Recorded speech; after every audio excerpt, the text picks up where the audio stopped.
Oi, tudo bem com você? Eu sou a Renata, seja bem-vindo ao 15 Dias para Ler e ao vídeo com as leituras mais surpreendentes que eu fiz em 2023.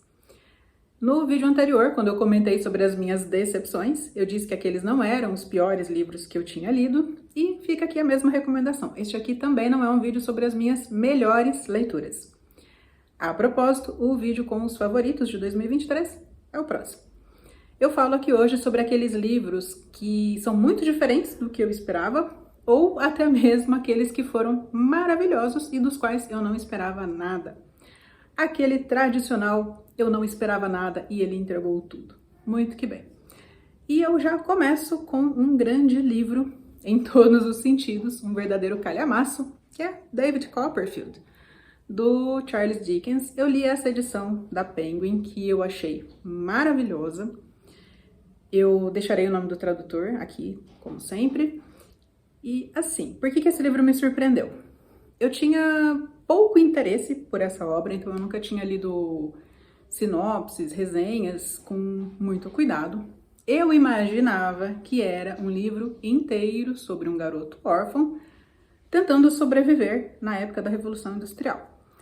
É uma meia-verdade.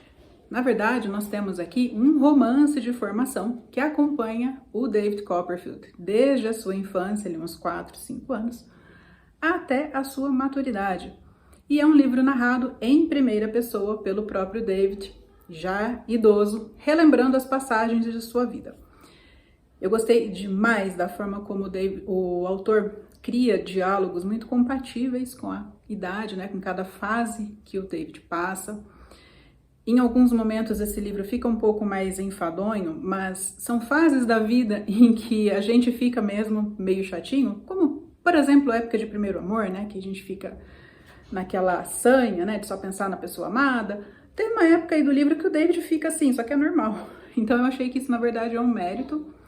Mas no meio do livro eu achei que o fôlego da história se perde um pouquinho, mas logo esse ritmo gostoso da história volta e o livro termina bem. Não gosto do fato de ter um finalzinho detalhado para todos os 52, se eu não me engano, personagens que passam por esse livro, mas como isso foi só no último capítulo, eu acabei relevando esse fato. O segundo também li no Kindle, vou deixar a capinha dele aqui, O Amante, da Marguerite Duras. A surpresa aqui é em relação à autora. Sabe quando você vê determinados autores, os tipos de livro que escreve, você fala, acho que eu não vou gostar. Pois é, eu tinha essa má vontade em relação a Marguerite. Não gosto muito de autor que se baseia tanto na própria vida para escrever a sua obra, mas um dia aí de um pouco de ócio, eu acho que eu não tinha algum livro em mãos, peguei esse para ler.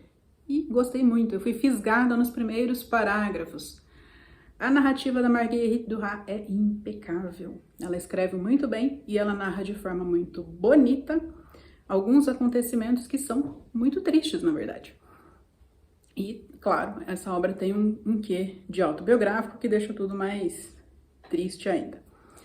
Bem, nós temos aqui a história de uma jovem francesa que vivia na então Indochina, que era uma colônia francesa lá na Ásia, e ela, adolescente, tem um relacionamento com um jovem chinês por interesses materiais, se é que vocês me entendem. A família que a acusa de prostituição também é a mesma família que vai se beneficiar aí de alguma forma desse relacionamento. Então, é uma família bem hipócrita, que em vez de proteger a filha, se beneficia da situação. Bom, agora sim começamos com os nossos livros físicos e eu estou indo aqui na ordem em que esses livros foram lidos. Aqui tenho Winsburg, Ohio, do Sherwood Anderson, um livro que me surpreendeu por duas razões. Primeiro, que é um autor em um livro que eu não conhecia, só conheci porque ganhei esse livro do Carlos, e também pela estrutura. Esse livro tem uma estrutura muito interessante, e como se fossem contos. Vou ver aqui se tem a numeração. Não tem a numeração, mas são muitos contos ambientados na mesma cidade, protagonizados pelo mesmo grupo de pessoas que em conjunto formam um romance. Então é possível abrir alguma página aqui pelo meio, em algum capítulo, e ler uma história de forma autônoma. Cada capítulo tem começo, meio e fim, mas a junção de todos esses capítulos também tem uma finalização geral no último conto. Uma estrutura muito interessante. Esse aqui é publicado pela L-Dopa Publicações. Próxima surpresa, uma poesia contemporânea de que eu gostei nos dois sentidos. Eu gostei tanto com a razão, eu consegui compreender alguns poemas, e também consegui me emocionar com muitos. Exercícios de Pouso, da Aline Aimé. A Aline Aimé é mestre em literatura, ela é escritora, já tem outras obras publicadas, mas eu a conheci primeiro aqui pelo YouTube. Ela tem um canal maravilhoso sobre literatura, eu vou deixar aqui embaixo, muito provável que todos vocês já conheçam. E gosto agora também muito dela como escritora. Eu realmente gostei muito deste livro aqui. Essa obra me pegou num momento muito importante. Eu estava realmente precisando ler coisas que me reconfortassem, que me falassem mais ao coração do que à razão. Então, além de ser um livro de qualidade excelente, também teve essa questão aí do timing, sabe? Do momento certo para a leitura. Muita gente fala que poesia a gente não entende, poesia a gente sente, eu já li isso em vários lugares, mas o meu lado racional não se conforma muito com isso não, sabe? Eu gosto de realmente ler e entender, o que é meio difícil em poesia contemporânea. Então, fica aqui a minha felicidade por ter compreendido muitos desses aqui, publicado pela editora Patuá. O próximo é um livro para o qual já existe resenha aqui no canal, que é A Filha Perdida, da Helena Ferrante, uma publicação da editora Intrínseca, com tradução de Marcelo Lino. Qual que é a minha questão aqui? Ter gostado de uma obra da Helena Ferrante. Veja bem, é uma autora muito reconhecida atualmente, né? Principalmente pela tetralogia napolitana, que eu levei mais de um ano para ler. Eu gostava muito da forma como a Helena Ferrante escreve, tanto que por isso eu li os 4 volumes, mas eu não gostava de jeito nenhum do enredo. Eu me cansava muito daquelas histórias e toda aquela confusão, aquela gritaria, aquela brigaiada, principalmente por disputas, e disputas por homem. Eu detesto livro que gire em torno de relacionamento, de formação de casal, de desfazimento de casal. E na tetralogia napolitana a gente tem esse conflito constante em todos os livros. Então, quando eu peguei este livro aqui, que não tem nada a ver com essa questão de ficar só girando em torno de relacionamento, aqui se discute mais maternidade e como a sociedade enxerga esses diversos papéis que a maternidade tem para a nossa vida. Desse aqui eu gostei do enredo e eu gostei, claro, da forma como ela escreve. Se quiser ver mais detalhes sobre o que eu achei sobre este livro, eu vou deixar o card aqui com a resenha para ele.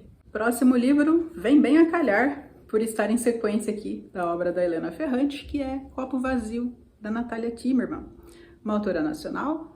E esta aqui é uma publicação da editora Todavia. Porque a minha surpresa por ter gostado deste livro. Aliás, a minha surpresa até que eu tenha comprado este livro. Eu realmente me arrisquei bastante nessa compra. Como eu acabei de dizer, eu não gosto de livro que é pautado em relacionamento, em formação de casal. E este aqui é, mas de um jeito diferente. O que a autora trata aqui, na verdade, é sobre o ghosting, aquela atitude covarde, quando você está em algum relacionamento e, em vez de terminar, a pessoa simplesmente some. Deixa de atender ligação, deixa de responder mensagem, bloqueia, enfim. O famoso chá de sumiço. Bom, a autora constrói essa história de uma forma muito interessante. E foi aí que ela me ganhou, porque ela tem narrativa não linear com 3 tempos entrelaçados no meio da história. Então, nós não temos um começo, meio e fim. Nós temos antes, durante e depois, né? São esses os títulos que ela dá para os momentos, em que antes é o momento da formação desse romance, nós vemos esse casal se formando, aliás. Durante o período do ghosting, exatamente, como a protagonista lidou com esse sumiço, como ela elaborou todo o seu sofrimento. E depois, né, o que aconteceu com ela e com ele também, depois deste período aí de sumiço, de ausência inexplicada. Eu gostei desse livro pela estrutura, como eu disse, né? A narrativa não linear sempre me ganha, mas principalmente eu gostei porque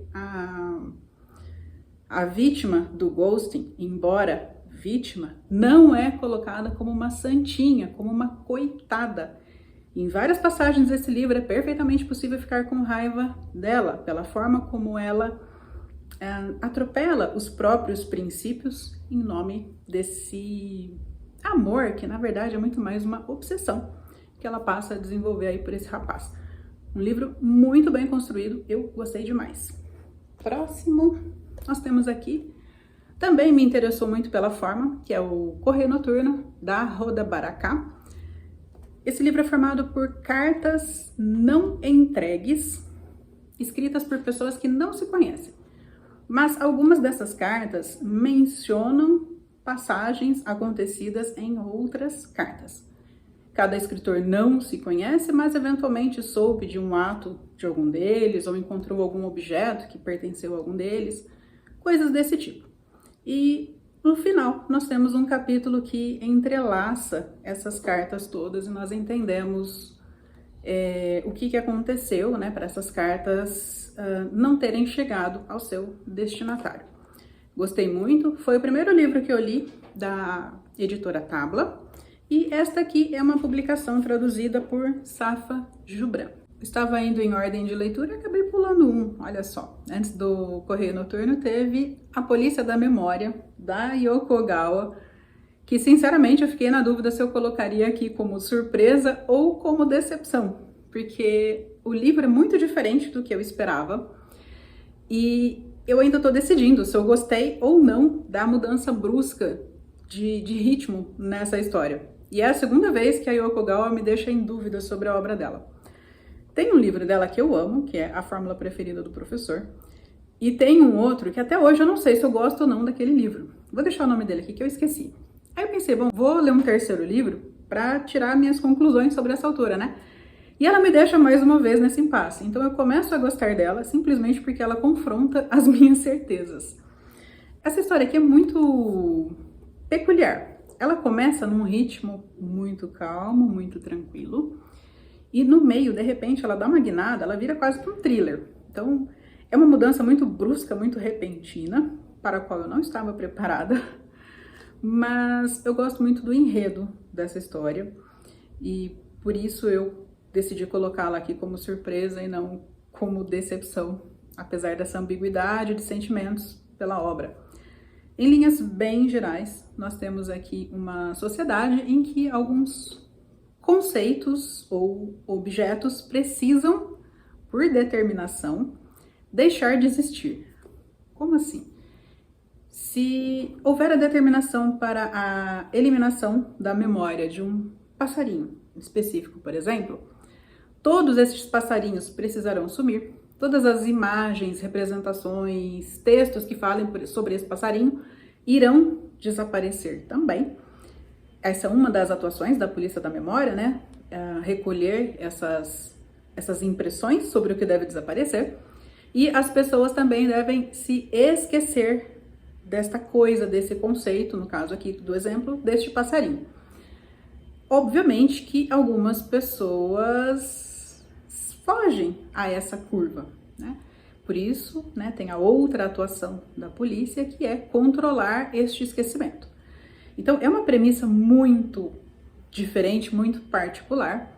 Gostei de como a autora desenvolve essa ideia, pelo menos na primeira metade do livro, mas depois, como eu disse, gente, eu tô até agora tentando entender se eu gosto ou não do rumo que essa história toma, mas de qualquer forma, um livro tremendamente original, uma publicação da Estação Liberdade, com a tradução de Andrei Cunha. O próximo livro é uma surpresa, mas não é, pelo seguinte: o Graciliano Ramos é um autor que nós vemos muito justamente, por sinal, elogiado pelos seus romances, né? Vidas Secas, São Bernardo, principalmente, mas não só. No entanto, eu descobri que ele também é um exímio contista. Aqui em Insônia, eu fiquei apaixonada pelo poder de síntese do Graciliano Ramos em nos transportar para as páginas aqui desses contos e nos deixar muitas vezes angustiados, temerosos ou com uma expectativa geral meio negativa. É um livro angustiante, mas enfim, ele faz isso em contos curtos, né? É muito comum que contistas façam isso em contos longos. Ele não, ele faz isso em contos curtos. Em poucos parágrafos você já está imerso ali naquela história. E é justificável que a maior parte dos contos provoque uma sensação ruim, porque muitos deles foram escritos, se eu não me engano, durante uma prisão ou logo após uma prisão do Graciliano. Então, o espírito dele não estava lá para muita coisa otimista, né? Mas ainda assim tem um ou outro conto engraçado aqui, tem uma história que envolve criança, bom, uma das histórias é divertida, pelo menos. Enfim, fica aqui a recomendação. Ele entrou em domínio público, né, esse ano, mas essa edição aqui que eu tenho é a da editora Record, que é quem detinha os direitos autorais dele até o ano passado. Mas aguardem aí que vocês verão muitas edições de Graciliano Ramos, pelo menos eu espero que haja mais alguma edição de livro de conto dele. Livro de romance eu já vi que tem várias, né? Várias editoras já começaram seus lançamentos. Bom, a próxima também não deveria, assim, ser uma surpresa? Ou deveria? Édipo Rei, do Sófocles.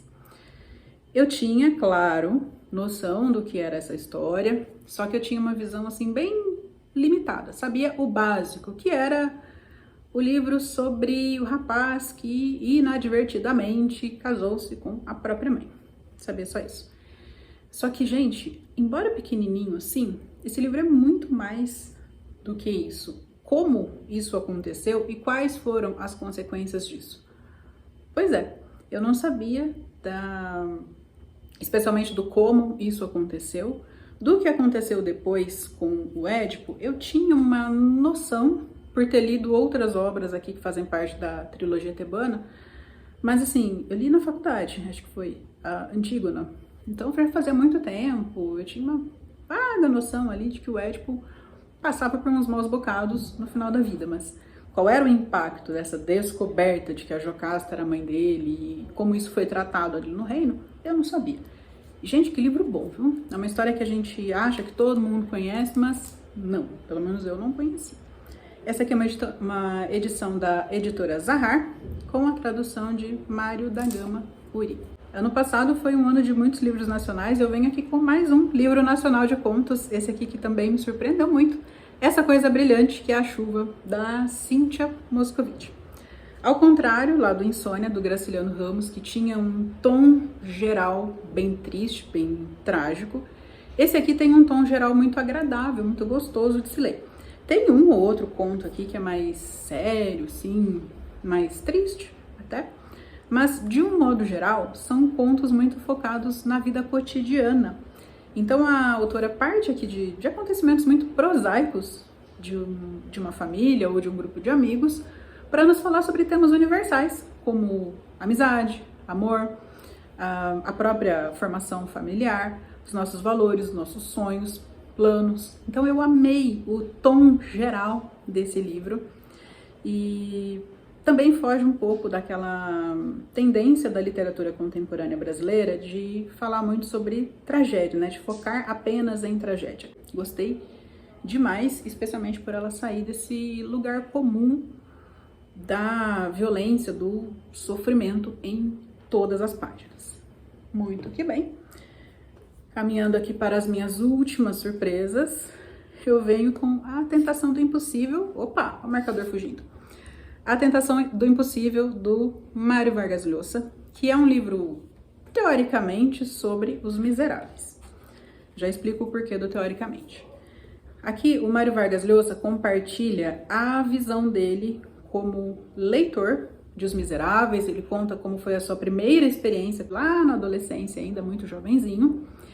E, claro, ele esmiuça também aspectos da obra, tanto em relação a personagens, enredo, a repercussão das ideias de Os Miseráveis na própria sociedade.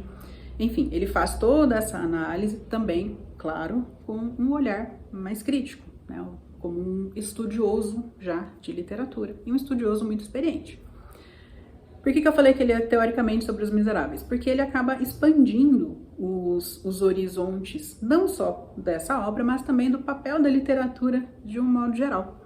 Ele nos lembra aqui o tempo todo o quanto a literatura pode ser um agente de transformação para o autor, para o leitor e também para a sociedade onde esse livro está inserido. E a característica que realmente fez com que este livro figurasse aqui, nessa lista de surpreendentes, foi o humor.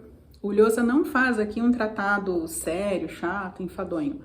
Ele é meio debochado até em algumas partes e eu me diverti horrores com aquele livro. Eu gostei até mais dele do que de Os Miseráveis. Ah, e um detalhe. Se você pretende ler Os Miseráveis e quer usar A Tentação do Impossível como literatura de apoio, que foi o que eu fiz, preste atenção para qual o momento que você vai incluir essa leitura aqui. Se você gosta de spoiler ou se você não se incomoda com ele, pode ler A Tentação do Impossível junto com Os Miseráveis ou até antes. Se você se incomoda com spoiler, não leia o livro do Lhosa antes de terminar Os Miseráveis. O Lhosa já começa o livro dele contando qual é o final de Os Miseráveis, tá? Então, se você for sensível a spoiler, deixa para ler esse aqui só depois, tá? Não comentei sobre a edição, né? Esta aqui é uma publicação da editora Alfaguara, com a tradução de Paulina Vast e Ari Reutemann. Achei que fosse o último, tem mais um camuflado ali no sofá. Nós temos aqui agora O Leitor como Metáfora, do senhor Alberto Mangel. Eu não sei nem por que eu me surpreendo com o Mangel, porque eu começo a ler os livros dele, eu nunca sei exatamente o que esperar. Esse aqui, O Leitor como Metáfora, O Viajante, a Torre e a Traça. Nesta obra, o Mangel usa essas três metáforas aqui para explicar, ou pelo menos para falar sobre a nossa relação com os livros durante uma leitura.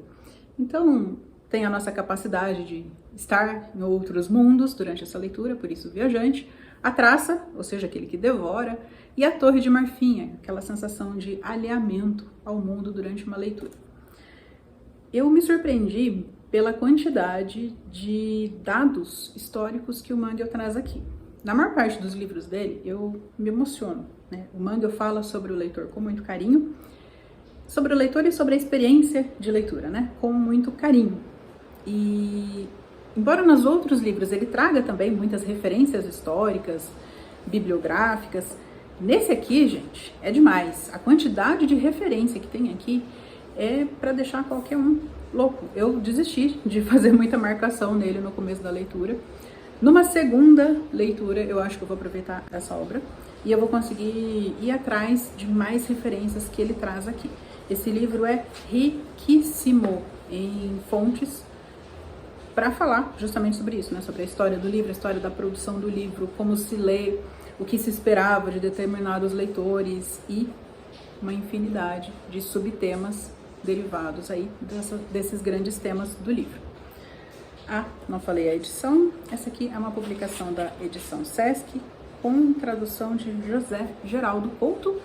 E agora sim, finalmente, nós chegamos ao último livro. Um tijolo, Os Demônios, do Dostoiévski, um livro que eu amei. E ele só não está na minha lista de favoritos por uma razão. Eu amei, mas eu tenho a impressão, clara impressão, de que eu não compreendi essa obra em sua totalidade. Vamos explicar isso aqui. Ah, e por que ele é uma surpresa, né? Veja bem esse título, Os Demônios. O Dostoiévski era muito cristão, né? Cristão ortodoxo, muito religioso. E eu imaginei um livro de cunho mais religioso. E é um livro de cunho político. Gostei da surpresa que veio já logo no começo. Essa obra é baseada num crime real. Então, o Dostoiévski estava já bastante desencantado com as ideias totalitaristas que estavam tomando conta da Rússia quando escreveu essa obra. Então, eu compreendi o enredo, eu tenho essa paixão por esse livro por isso, mas eu percebo que eu deixei passar muita coisa, certamente, que estava nas entrelinhas, referente ao contexto político da Rússia na época. Então eu pretendo reler esse livro daqui um ano, 2, não sei, depois de ter lido a biografia do Dostoiévski, aquela do Joseph Frank, porque ele comenta muito, né, sobre o contexto de cada obra do Dostoiévski. Então eu acho que essa aqui vai se enriquecer bastante dos comentários do Frank a respeito, e também depois que eu der uma estudada sobre a grande questão aqui do Dostoiévski, que ele está discutindo ideias novas e ideias antigas, né, choque de geração, choque de ideias entre gerações. E uma das ideias aqui, aliás, as ideias principais aqui, são correntes socialistas. Bom, esta edição em si eu achei meio problemática, ela tem alguns erros de grafia que eu considero bem sofríveis para uma editora, aliás, do porte da Martin Claret. Então, o livro é muito bom, muito bonito, né, ó, muito bem feito, tem corte, não sei o quê, mas tem uns erros de português aqui que eu achei esquisitos. Tradução do russo, notas e prefácio por Oleg Almeida. Bem provável que eu faça a releitura depois na edição da 34 para fazer até um comparativo entre elas. Mas fica aqui o registro de que este livro é maravilhoso. Eu agradeço demais pela sua companhia até aqui. Foram até que não tantos minutos de vídeo hoje para falar de tantos livros e eu já estou derretendo. Muito obrigada pela sua companhia. Nós nos vemos nos próximos vídeos. Até mais. Tchau!